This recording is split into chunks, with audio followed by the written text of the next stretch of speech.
Good afternoon. رجعنا معكم من جديد لتغطية خطاب رئيس مجلس الفدرال الأمريكي باويل. معكم حسن محلل الأسواق المالية بأوكسشير. على الرغم من الخطاب الأول يلي إجا إيجابي للدولار وسلبي للذهب، إلا أن المؤشرات بعدم اليقين بالاقتصاد يلي بتقلق الأسواق دفعت الذهب إلى التحليق قبل بضع ساعات من الإغلاق الأسبوعي. فخلينا هلأ نتابع نحن وياكم خطاب باويل الثاني.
لهيدي اللحظة باويل بعد ما بلش بخطابه،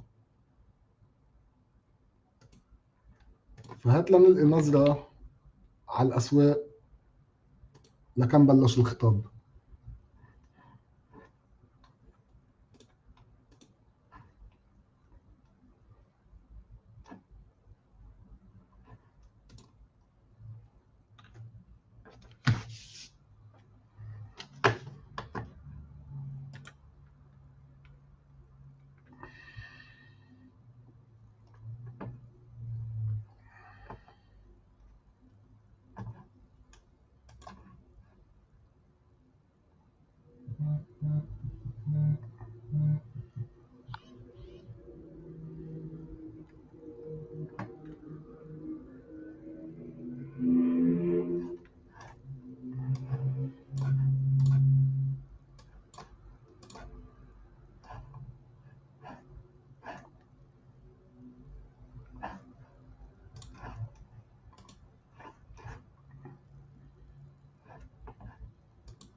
الذهب تقريبا عم يوصل لأعلى مستويات لإله.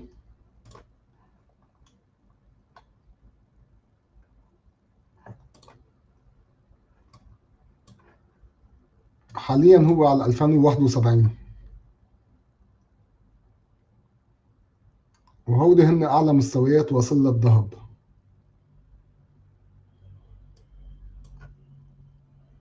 فممكن اليوم يتخطى هذا المستوى في حال قدر يكسرها لهذه المنطقة.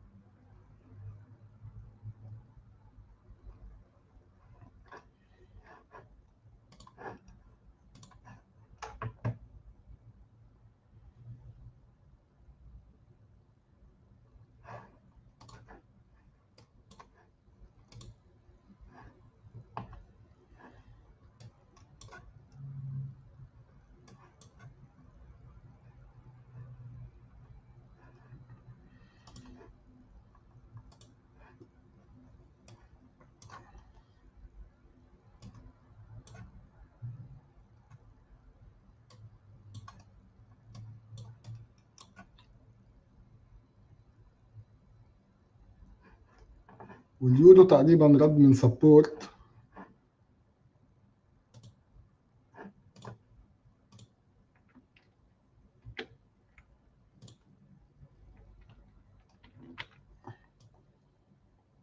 رد من هيدي الزون، من هيدا السبورت طوله.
See, I guess. We'll pay for crazy things. Plus, America loves a comeback story. I don't know. I mean, well, we have, comeback story in that potentially admittedly, he's never been on anyway, so.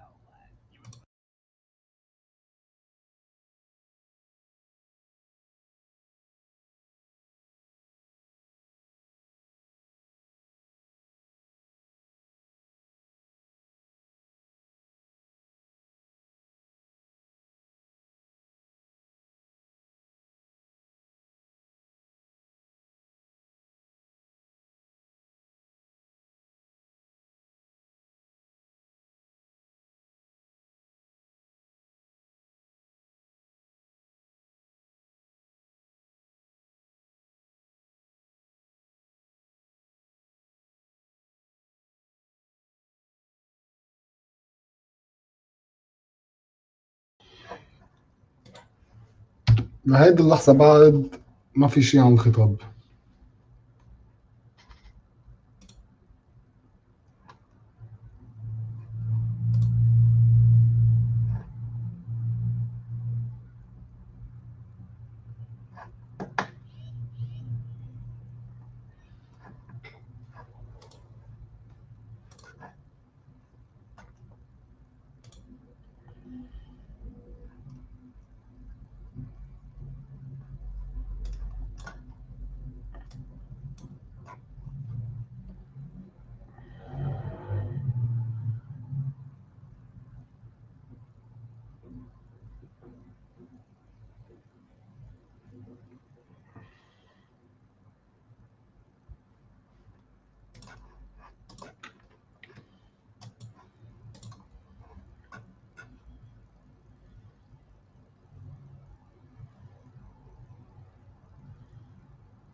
مؤشر الدولار بكمل بالنزول،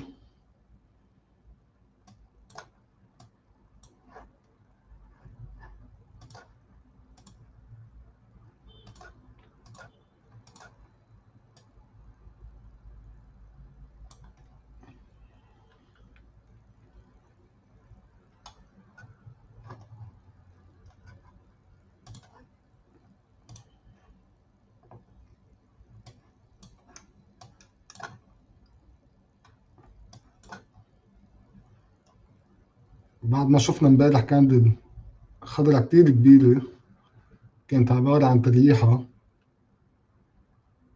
اليوم بيرجع بينزل بيعطينا كاندل حمراء، فمكمل بعده بمساره الهابط.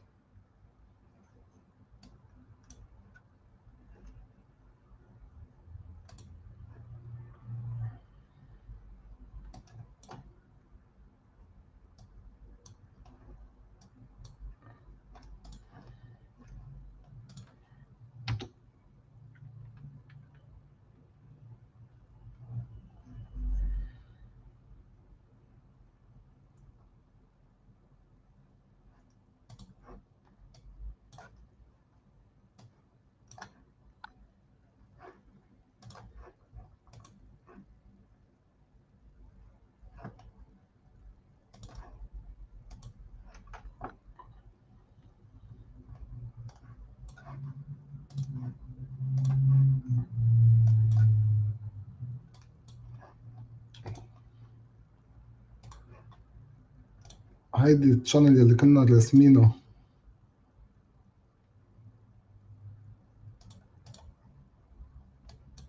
من قبل،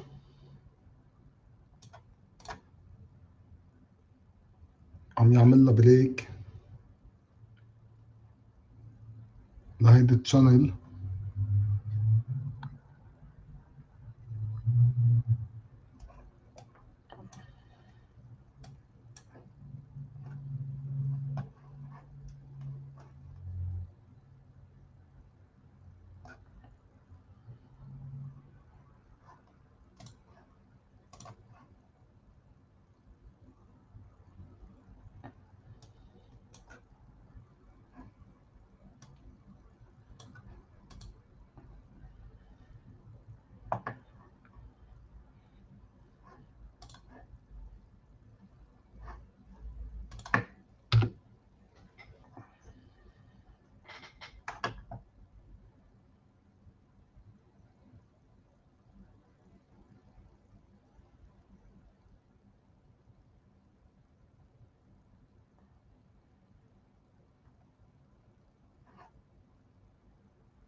هون جاب التارجت تاعول ريفرس هيد اند شولدرز. بعدنا هون بالجولد عم نحكي.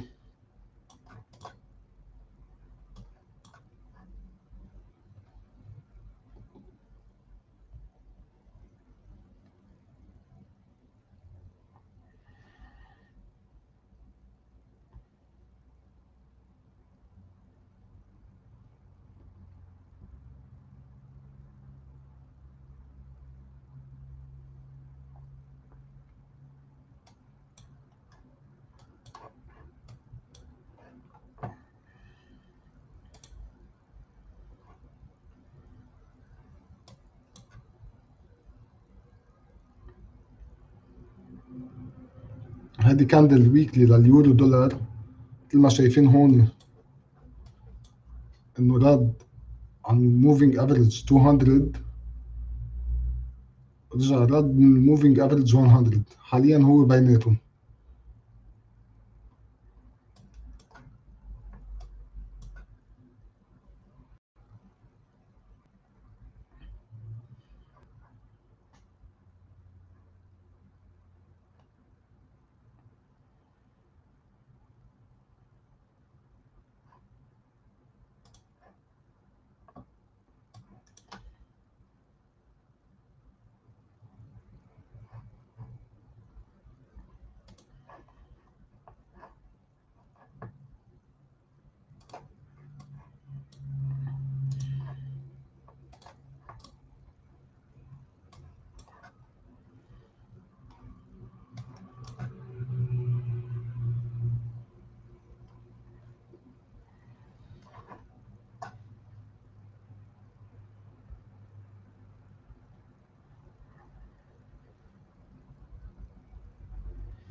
المفترض انه يبلش كان باول هلا من ثلث ساعة، من المفترض كان يبلش، بس لحديت هلا بعد ما في شي، بعد ما بلش. فخلينا ننطر بعد شوي ونشوف.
عم نجرب نلاقي شي طريقة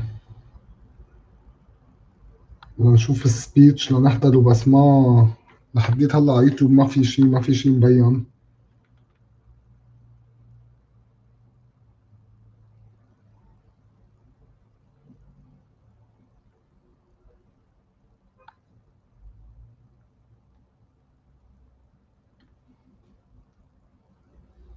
scale off of 2 consecutive years of 100% revenue growth into data centers and power systems. But when the investors look at our profile, our debt profile, and like the inability to have as clean of a balance sheet as possible, the interest rates and supply chain problems directly feed into that. So.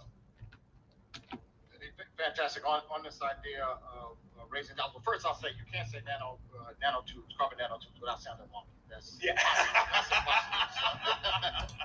But no, really hats off to you. So I first met Mara from the James Hammonds when I was at Howard. So fantastic, growth that you've had. So it's really amazing to see. But on this issue of kind of venture debt, funding environment, let's hear from our resident venture capitalists around the same thing. Kind of what does the environment look like to you? Because you're evaluating companies like Mara's. Absolutely, and thanks so much for having me. My name is Jewel Burke-Solomon, and I am a managing partner at Collab Capital and graduate of Howard University, since we're shouting out our years.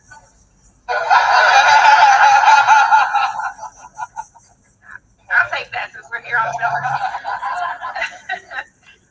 And I am in the seat of investing and seeing the impact to companies like Carbides and others in the region and across the U.S.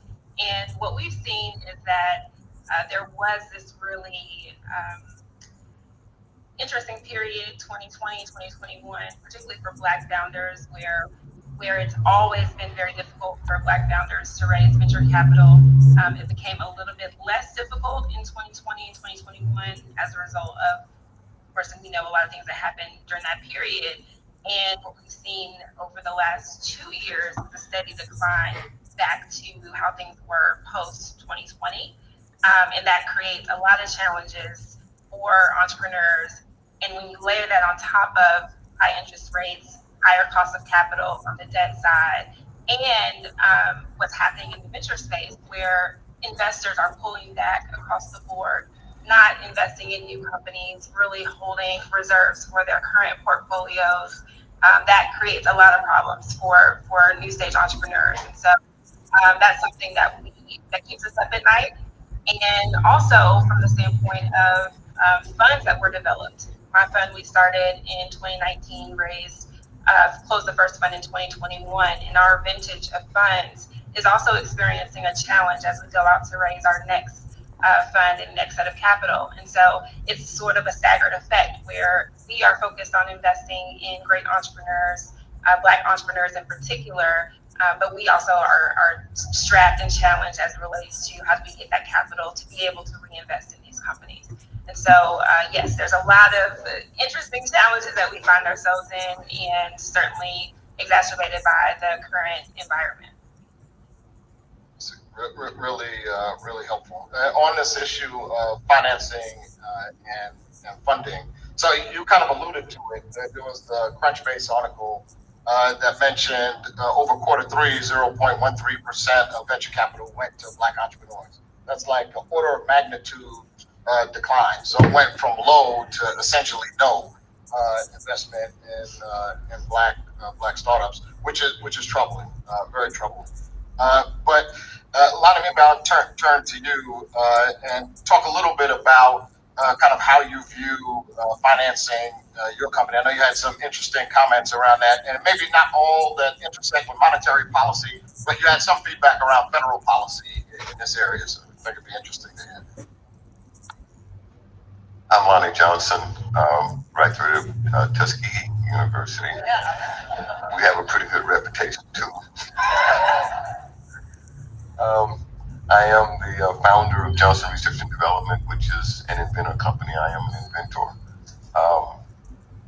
The invention that most people know me for is a super circle water gun, but I'd like to think that I've done some other things as well. In terms of financing companies, I mean, it's obviously has always been an uphill battle. Even within our community, trying to find like investors, people with discretionary income who could invest.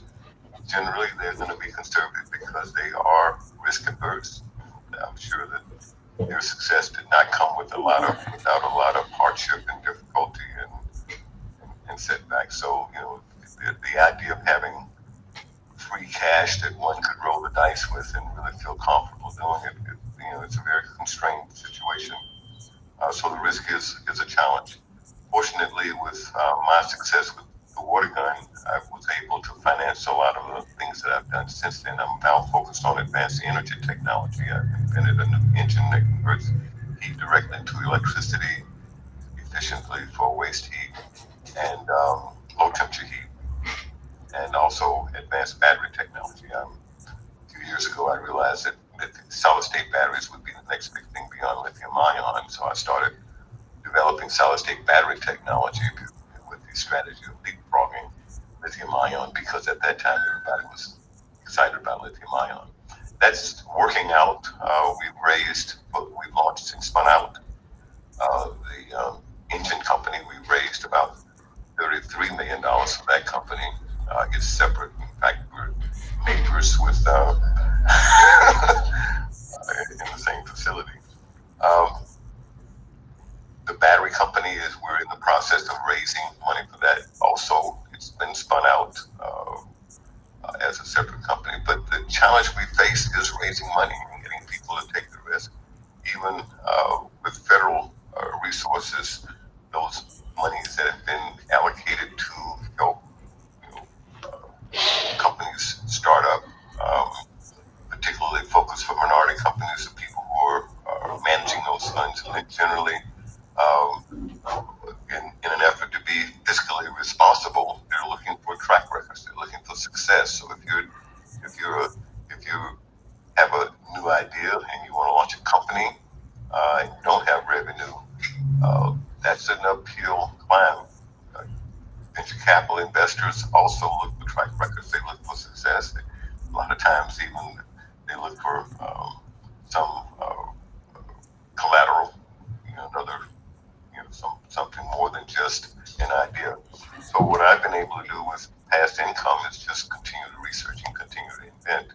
And with that, we spun out these two companies. But I will say that raising money for them was not easy at all. And the CEO who was running the battery company, Bert Ellis, is a long-term entrepreneur here in the city of Atlanta. He started IXL back in the day, and now he's running the battery company for me, which is really cool because he has a lot of friends who have, who can actually go into the pocket and roll the dice, take the risk. And yeah, it's not an easy proposition.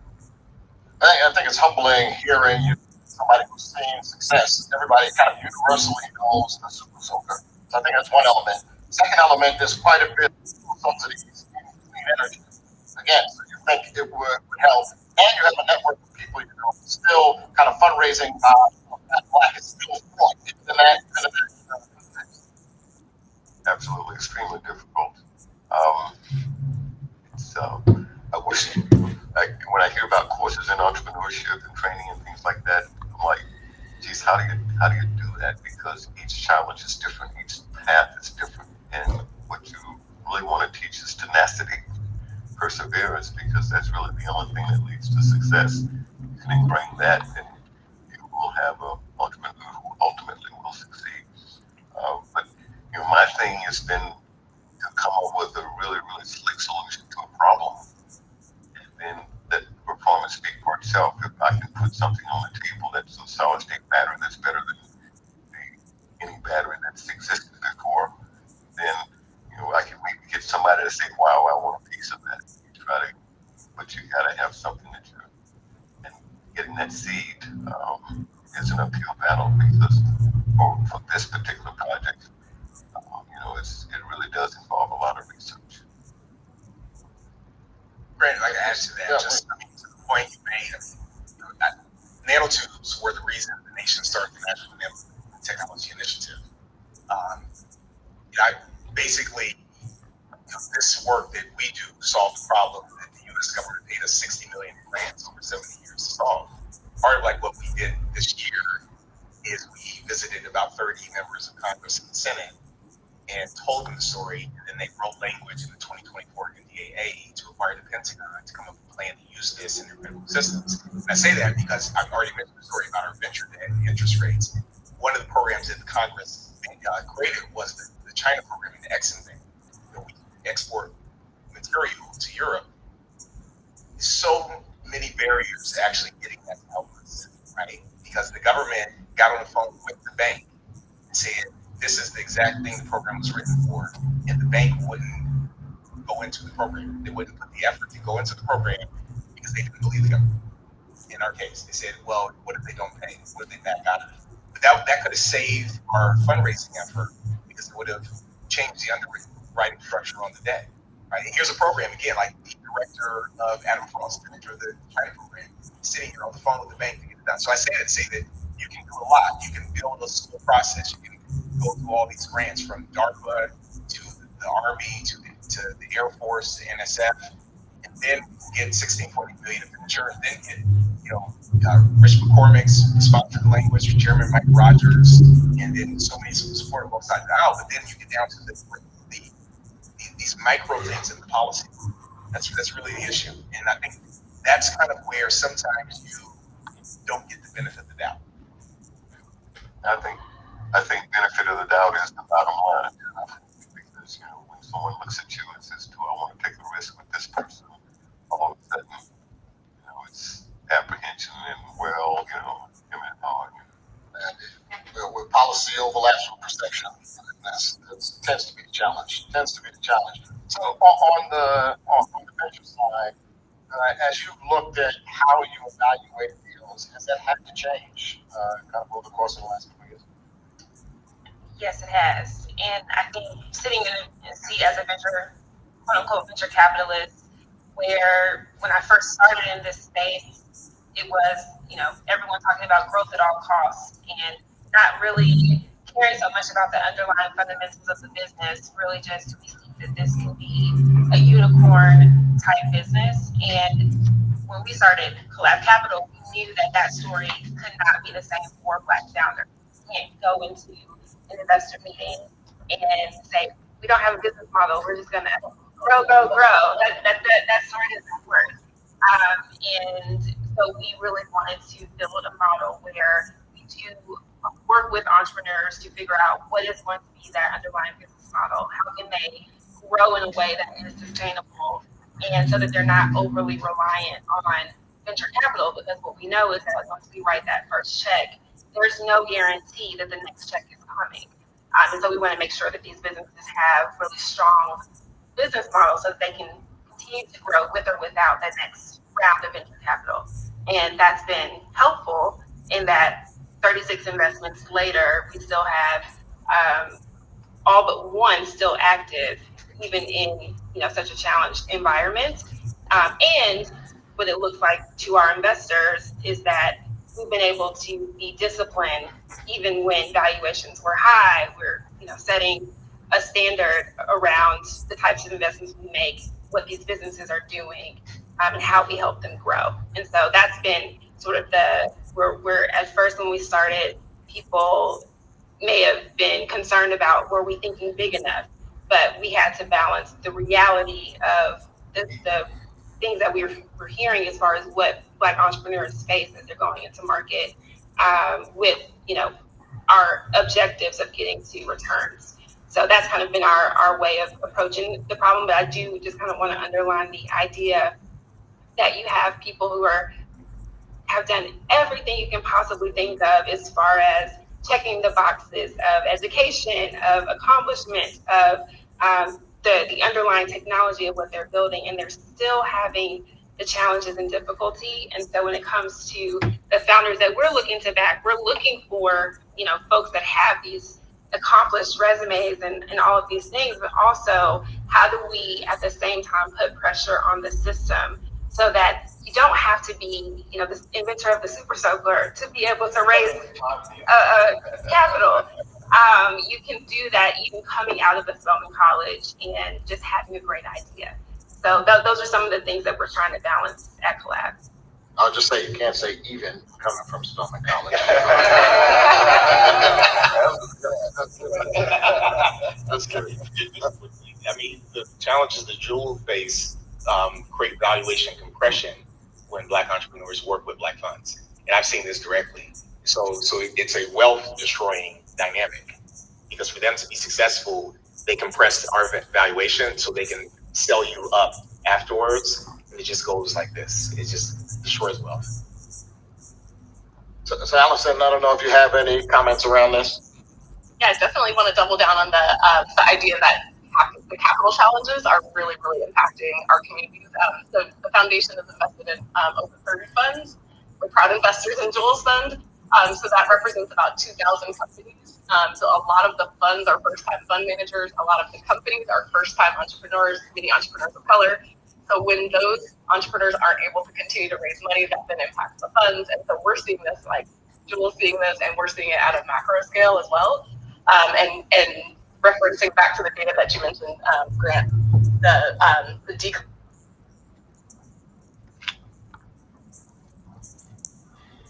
decline in capital, while it could be assumed that it's just a declining capital in the space overall, it's disproportionately impacting Black founders, and that's what we're seeing from all of the data that's coming out.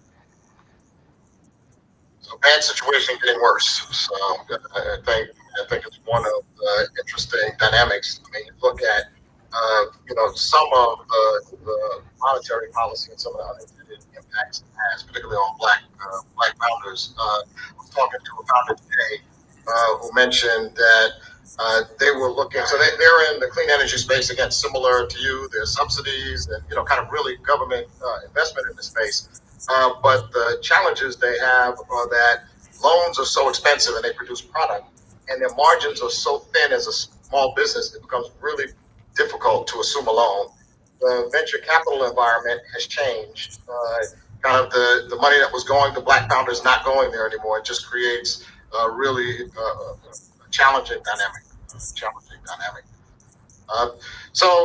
Just to segue to a different topic on the job market. Again, I think they all have an interplay here.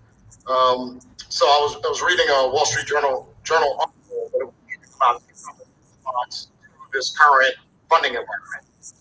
So even though there are things that are better, so stock valuations going up, revenue going up, what's not going up is hiring for these companies. In fact, they're letting go employees, not maybe as drastically as they had been, but they're still letting go employees, not negotiating with job seekers, where 2 years ago, when people were desperate, they were looking to negotiate. So the environment has changed quite a bit. So again, looking at our campus partners, kind of how has job seeker expectations changed in light of what they might be hearing from their peers? And again, Raheem, we'll start with you. Absolutely. So there's certainly a lot of fear and anxiety out there. I was at a conference. I was at the SHIP, the Society of Hispanic Professional Engineers Conference a couple of weeks ago. And I had never seen something like this before. They had a career fair with hundreds of companies there. The doors opened at 8 p.m. and the students were lining up to have to prepare for the I've never seen this. And I've gone to NESB, which is very similar, and actually even larger. I've never seen a line like that. But at 5 a.m., students were camped out because they were worried about finding. Okay, so JC, so I mean, you're kind of in the business of this with your other hat on. So outside of Spelman College, I'm the co-founder of Code House, a 501c3 nonprofit that prepares students of color for the tech industry. Today, we've awarded over $2 million in scholarships to students. We are also seeing that same sentiment of fear and anxiety when it comes to prospects after they graduate or getting internships. Our students are nervous, and that's a very real fear. And the Innovation Lab and at Code House, interact with those students on a daily basis, but they are just as excited to keep learning and figuring out what it is that these jobs are looking for. And I'm seeing a little bit of the opportunities that are out there changing in terms of the job description, right? We're no longer just looking for for technologists who understand level programming. We want ideators, thinkers, people who have ideas. And so we're seeing the job descriptions changing in this field. And our students, as was mentioned earlier, they are experts in endurance. They are people who are willing to adapt, and we're seeing that happen on a daily basis. They're rising to the call, and they're trying to figure out not just what they can do to land future careers in the technology industry, but they're also thinking about entrepreneurship. What can they start for themselves? And that's encouraging. Fantastic. And again, we heard earlier in Chairman Powell's comments, kind of the goal is maximum employment, but also inclusive employment. So, Alice, I'm curious about your thoughts around best practices for how we achieve that on both sides. Maybe how we better prepare students, and then best practices, making sure that those students are hired. Absolutely. So one of the ways that we focus at our foundation, we think about all stages of the pipeline or all aspects of the ecosystem. So I think there's specific interventions at each stage. One is expanding access to computer science, tech entrepreneurship education in K-12 and in post-secondary education. Two is broadening the pathways into tech jobs, so thinking beyond the traditional 4-year degrees, so things like apprenticeships and boot camps, and different skill-based hiring processes, modifying kind of our outdated ideas of who should be hired into a tech company, which types of degrees they come from. We still see biases in this Silicon Valley around Ivy League degrees as a proxy for some sort of special ability and lack of understanding of HBCUs and all of the brilliance that they produce. I think we need expanded diversity in the leadership ranks, so that's something that we haven't really seen a lot of movement on in terms of C-suite, in terms of on boards. And then something that I'm really interested in is accountability mechanisms. This is not necessarily just the role of the Fed, but the ways that boards, investors, and shareholders can implement different accountability mechanisms for actually hiring and retaining a diverse workforce. Here, Isabel. Yes, thank you. I think it's a question that we're uniquely passionate about because for our students and my experience as well, the ability to get this kind of first job offer and get this promising career makes a difference not just for that student, but sometimes for the entire family. And those are the students that are really motivated to investing into their whole community. So we do see this as an investment strategy when we work with students. And I would also agree that the market has changed. It used to be that companies would be happy to hire a graduate and would be willing to invest up to 2 years to train them. They would actually hire them into those training programs to teach them what they wanted to know. And the fundamentals have changed partly because nobody stays in the job as long as they used to. So companies are no longer willing to invest 2 years. And so what we find is that companies are demanding market-ready graduates. And that we have not traditionally been aligned with delivering market-ready graduates. And so this is how we are transforming, because we're taking it as it is our obligation to deliver market-ready graduates. Of course, great thinkers, great people engaged in the communities, but also can move the needle and hit the ground running, to use a lot of.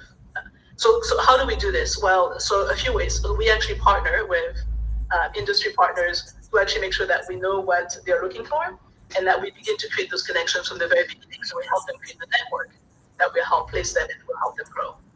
We also make sure that we are aligning the content of what we teach with what the market demands, whether it's in tech or entrepreneurship or innovation. And we help them navigate sort of those pathways that we're familiar with, but they may not. So we want to make sure that they are comfortable going to a lobby of a Fortune 500 company. They know how to ace a technical interview so they could get that call back for that tech job.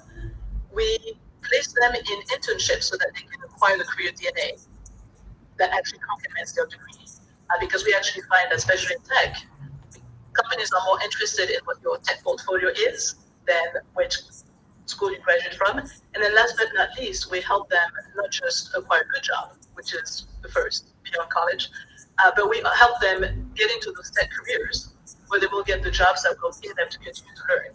So it's not just a good job, it's actually a good career, which then creates the kind of economic mobility that we're looking for. And so what we're doing is we're trying to change the way we're introducing our students so that we can create those pathways so they can succeed at scale, and try to again, change ourselves so we can be as agile as the market requires us to be.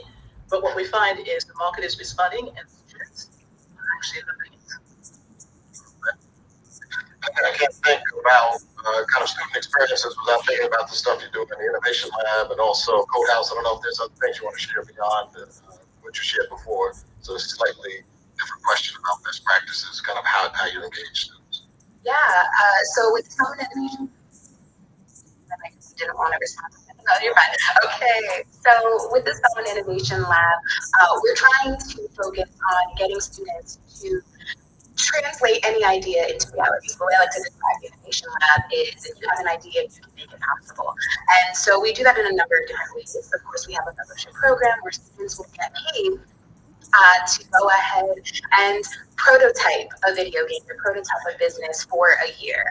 So instead of taking your classic work study job, they're able to come here and pay themselves to work on their own businesses. We also do this in a variety of other ways. We have workshops, we have events for the students to come and participate in. We have over 9 clubs in the Innovation Lab, and it's really a place that is a campus-wide resource for all of our students to come and learn the basics of product development and entrepreneurship. Also, with Code House, we are looking at understanding again what is changing within the market and how do we make those students competitive. So are we looking at product management? How are we making sure that the students are not just learning the necessary programming skills, but everything else they need to be?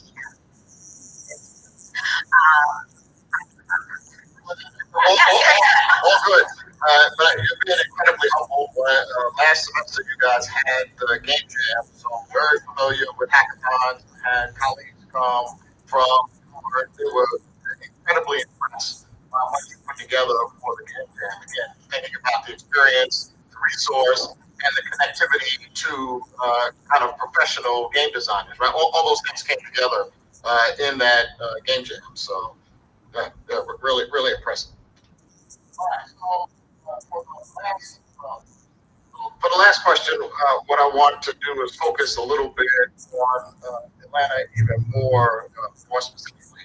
So, again, we let up and say, well, Atlanta kind of is the home for inclusive innovation. Hopefully, the panel will kind of reflect that viewpoint.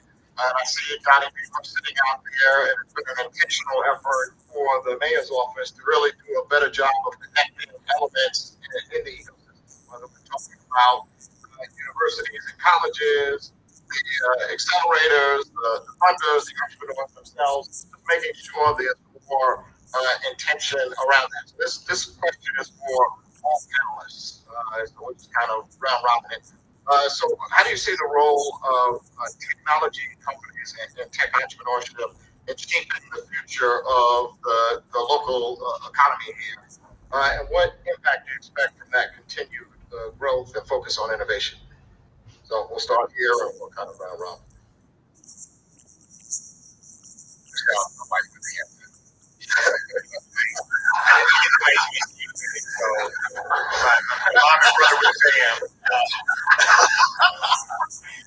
Seriously though, before I built Carbice commercially, I'd spent like a decade being a paid consultant for Silicon Valley agencies, looking at materials, and I built a big network out there, and I know a lot of people. And I was told directly that come to Silicon Valley to build Carbice, it'll be a lot easier.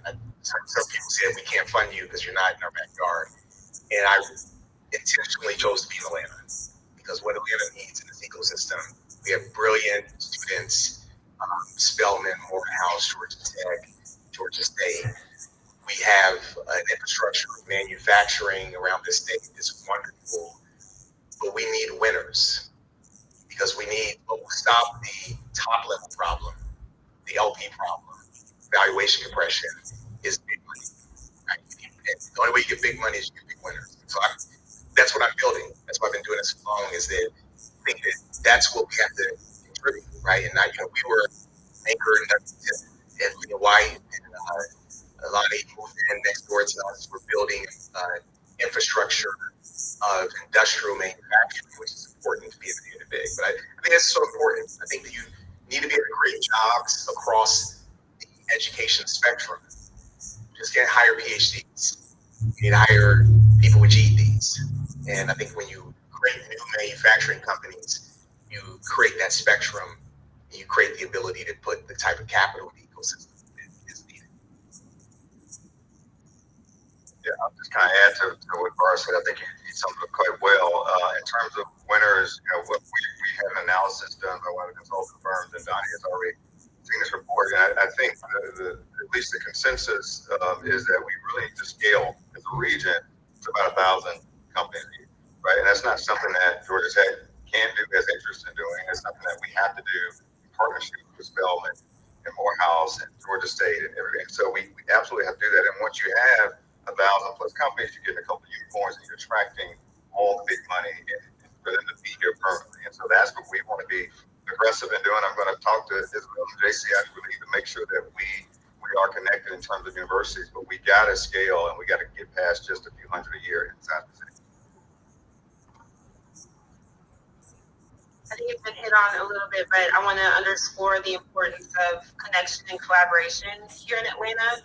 I think we have all the pieces that we need to achieve the goal of 1,000 companies a year of breakout successes. But in order to get there, we have to be working together. And so that means universities, of course, fueling the talent pipelines, but also investing in to be able to distribute capital out to the entrepreneurs. It means, us really connecting on every level across the ecosystem. And also when those entrepreneurs do win, it means the city doing the right things to ensure that they stay here and reinvest in our community. And really, I want to say we do have some great success stories here in Atlanta, but the kind of flow back particularly into the Black community, we haven't seen to the same extent. And so making sure that when Farah wins, he has everything he needs in order to make that reinvestment back into the community simple. And so that is what I think it has to happen in order for Atlanta to really fulfill the promise of being the most inclusive entrepreneurship city in the world. That's hard to follow. So I love the question about what can tech entrepreneurship do, because I think we're at this crossroad where it can accelerate growth, or it could turn Atlanta into what every other city that has seen tech entrepreneurship move in has become. And since we're already in the process, I think there's a level of urgency in responding. And President Gale already mentioned earlier today about our ranking on wealth inequality. I heard a different number, which was even worse. And so whatever it is, it's not good and it's inconsistent. And so what we know is we already have a foundation where we have a wealth inequality, and what we know is that when tech companies move in, typically it accelerates the wealth gap. Companies, communities get displaced by gentrification.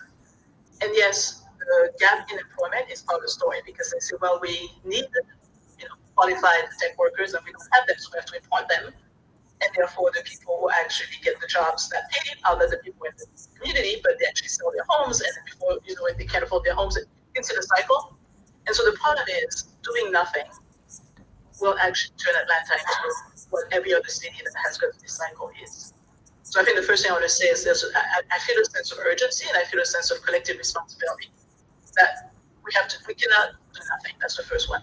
So the part of the question is, well, what can we do? So I love this idea of having a community strategy, an ecosystem strategy, and I'm almost thinking, even though we all talk about ecosystem building, that ecosystem building suggests that we're going to invest into the stakeholders, that will nurture the stakeholders and make the system work. And I'm even wondering if we need to take a step back and think building, because I'm wondering what are the unmet needs for which we actually literally have to build, make a case and build and not meeting those needs so we can actually fund them.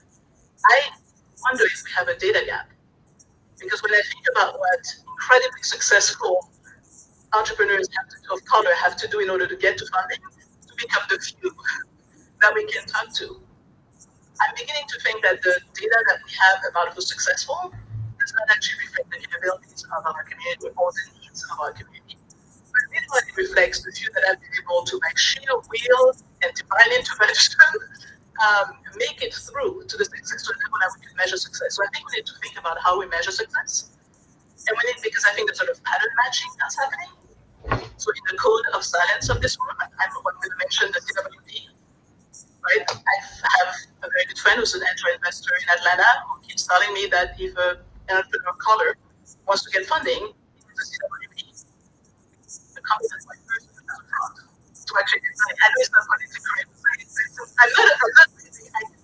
The silence of the media to Exactly. I was being a little just very deliberate. The point I was making in this case was that sometimes, and this is a follow-up question perhaps, sometimes the policy decisions that we make do not translate into the funding decisions that an individual entrepreneur needs.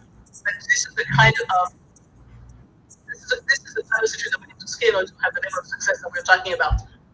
I keep asking myself, how do we make policy-aware decisions so that even when funding is becoming available, it's not incredibly inequally distributed again to the people who can need it and could make an impact don't get it. Again, so I have as many questions as I have answers, but I do know that it's a community strategy in order to make it happen. I think we have to ask different questions, and I think we have to be bold enough to consider that we have to build different systems. Because I think that the current systems have done as well as they could potentially be doing. And it might be time to ask ourselves, do we need to build additional systems in order to create scalable pathways to success? And by the way, and I just want to close there, this is not just a conversation about diversity. This is not just about diversifying the tech sector or the leadership. It's actually a conversation about shared prosperity. It's a conversation about what becomes possible for all of us when those who have been traditionally, systemically underestimated, that's what I'm talking about, underestimated the capacity to produce, to innovate, to contribute, to lead. What happens when we actually invest in them? And how they can just transform the landscape, but again, create shared prosperity and create a bigger pie for everyone. And I think Atlanta is uniquely positioned to be the test case for how to make that happen. So this is both an invitation and a request. How do we, who wants to partner with us to make Atlanta the place where we can make that happen?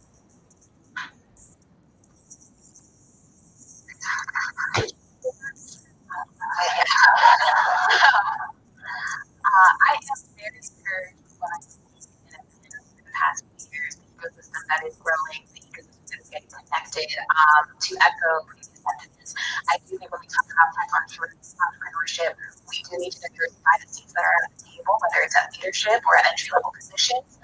That, of course, includes higher education, K-12 space, for those who may or may not have GEDs. And when I look at my day-to-day working with tech entrepreneurs and students, I think of two gaps that need serious attention. Of course, the one we mentioned earlier is fundraising, not just for our young entrepreneurs or student entrepreneurs as they try to grow and build their businesses, but also for the programs that support them, right? At the institutional level, nonprofits, organizations that are on the ground teaching them the skills on what they need to be competitive in our job markets, but then also on how to create unicorns or how to create businesses that have a real potential to get funding. So we need fundraising all around, or funding all around for all of these different support institutions. But then also we need access to opportunities. So for students, our students at Spelman, obviously, are selling at their own agencies. I'm a graduate of Spelman. Dr. Cook is a graduate of Spelman. But our students are absolutely amazing. And there's still things that I think many students across HBCUs, they don't know what they don't know yet. And we're working very hard to make sure that they are capable, that they have access to different opportunities, that they know the pipeline, they know the pathways, they know how to find funding, how to make their businesses competitive. But there's still more support that needs to be had. And though while I'm very encouraged with what I see at HBCUs, products that HBCUs are producing, of course, including those here at this table, we still recognize the financial challenges that HBCUs face, right? And that includes nonprofits that support minorities, whether it's women, whether it's students of color. There's a lot of support that still needs to be had in these ecosystems.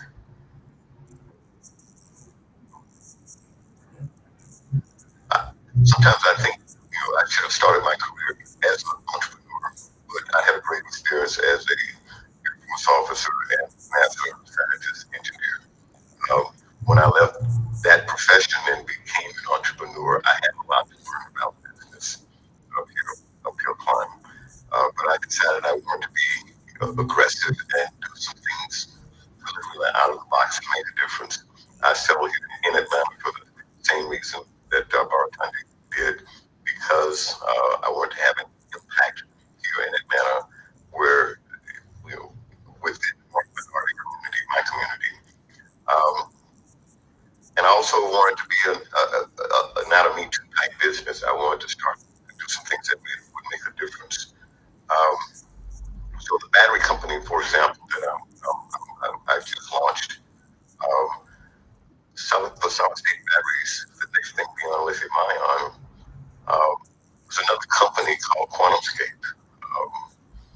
Toyota, I think, invested about $300 million into them. They spun out of Stanford, I believe, a few years ago. They were 3 years before they even announced that they had a solid light material to work with. Recently, they went public with a SPAC. They peaked at about $44 billion, I think, just because of the announcement that they had a solid state battery. They're back down around 3 now, but they've got a lot of cash. But they don't have better technology than I do. Even in spite of that, in fact, my technology is better. I could have said, you don't have a better, I have a better technology. But the fact is, remains that they have a lot of cash. And when you're talking about launching a battery manufacturing operation, there are a number of companies that come to what your battery companies. There is $1 billion type investment. That's a long ways considering the challenges that I've had up until now to raise money. So bringing in Bert Ellis and people who are historical entrepreneurs and white, of course, they're now getting access to the capital.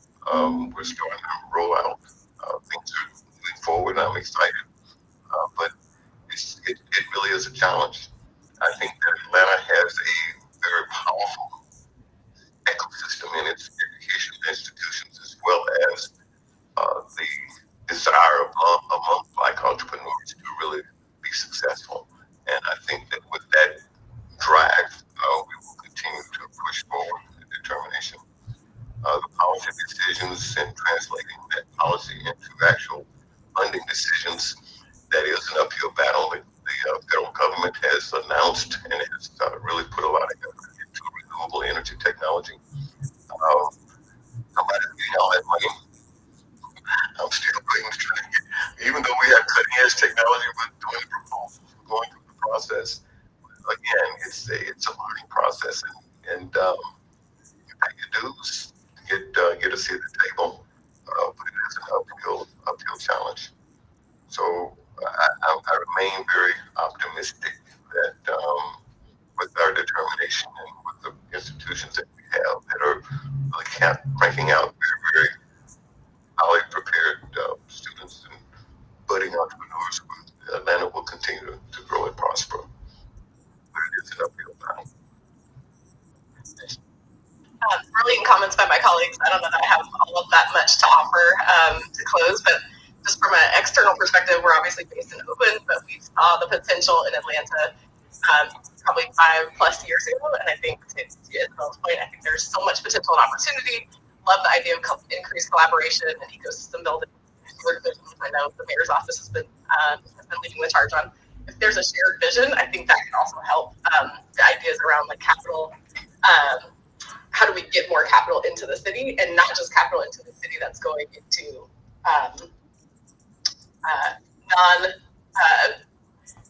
capital that can be deployed to non-traditional factors. I think we have to be very specific when we say, like, we have a fund that's investing in X. It can't just be a general fund. And I think thinking creatively about how we can have different fund structures to ensure that we're investing in people from Atlanta and people of color in Atlanta.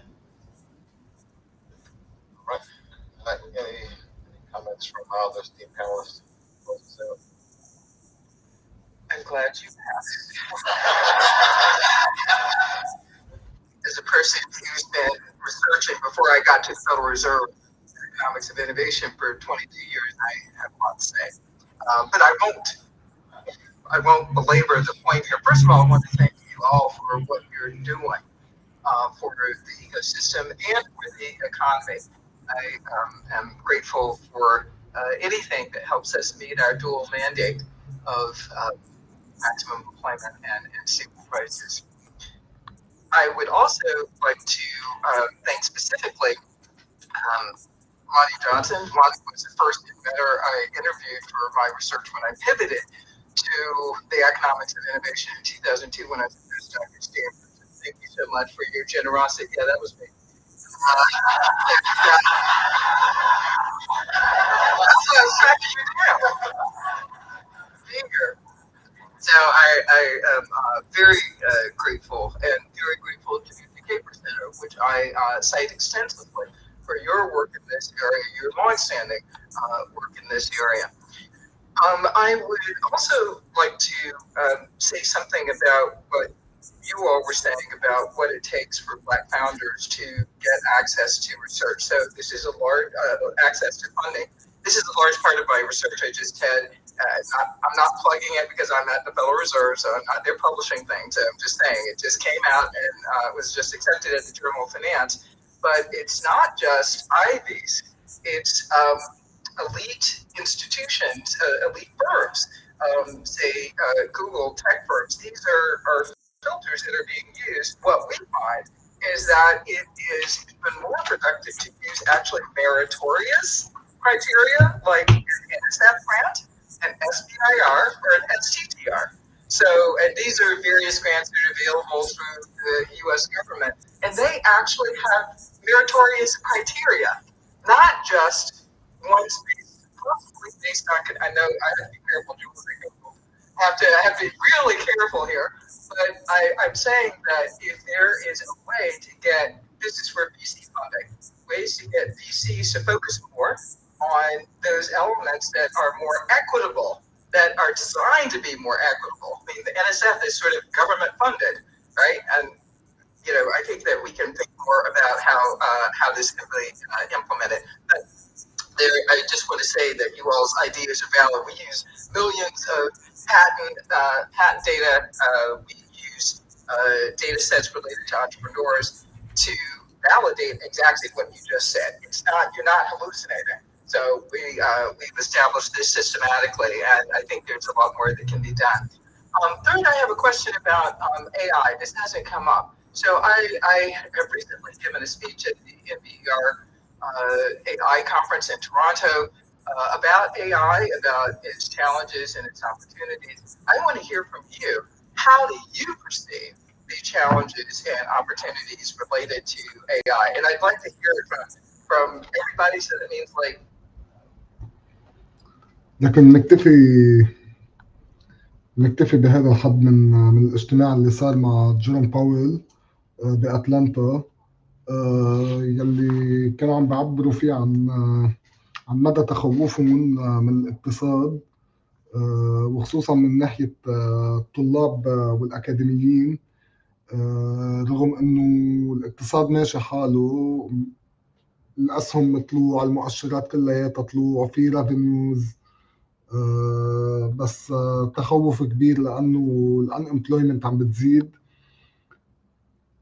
اللونز عم تغلى، فهذا بسبب انه يفتحوا بزنس جديدة صعب كتير، خصوصا بهالأوضاع بما انه الانترست ريت كتير عالية، فانه الواحد يقدر يحصل على لون ليقدر يعمل بزنس جديدة صعبة، فهيدا عم يضرب لهم سوق التطور والفنتشر كابيتالز، وخصوصا حتى بالتك اللي حكوا عنا عن التكنولوجي والشركات التكنولوجي كيف عم تتأثر من هيدا الشيء. ففي عندهم تخوف، وعبروا هن عن آمال وطموحات كتير كبيرة. فبنكتفي بهالقد بهيدا الشيء لليوم. شكرا كتير لكم. نلتقى إن شاء الله التنين بتحليل الأسواق.